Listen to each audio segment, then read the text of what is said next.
په کابل کې د افغانستان د بهرنیو چارو وزارت د پاکستان سفیر ورغوښتی او د کونړ د وروستیو هوایي بریدونو پر ضد احضار کړي او احتجاجي لیک یې ورسپارلی. افغان چارواکي وایي چې دغه هوایي بریدونه د جمال الدین افغان پر پوهنتون او ملکي سیمو سوي او ملکي خلکو ته یې مرګ ژوبله اړولې ده. له کونړ څخه ترلاسه شوې ویډیوګانې ښیي چې په سیمه کې د درنو چاودنو له امله د جمال الدین پوهنتون او د ملکي خلکو کورونه سخت ویجاړ شوي. دې کې ټول همدغه عام ولس وو، عام وګړي وو، همدارنګه محصلین وو. نو دا ښه کار نه دی. هر څوک چې دا عمل کوي، زه بیا هم یو ځل وایم، دا د اسلامیت او د انسانیت نه بیرون کار دی.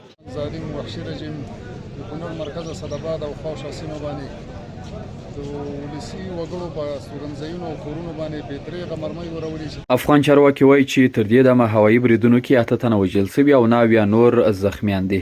پاکستاني چارواکو لا تر اوسه په دې اړه څه نه دي ویلي. دا هوایي بریدونه وروسته له هغې وسوه چې دواړو هیوادونو د چین په ارومچي ښار کې له خبرو کولو خوښي وښودله او د افغان چارواکو په وینا د پاکستاني پلاوي سره یې مذاکرات مثبت وه. بریال منګل، شال نیوز، کابل.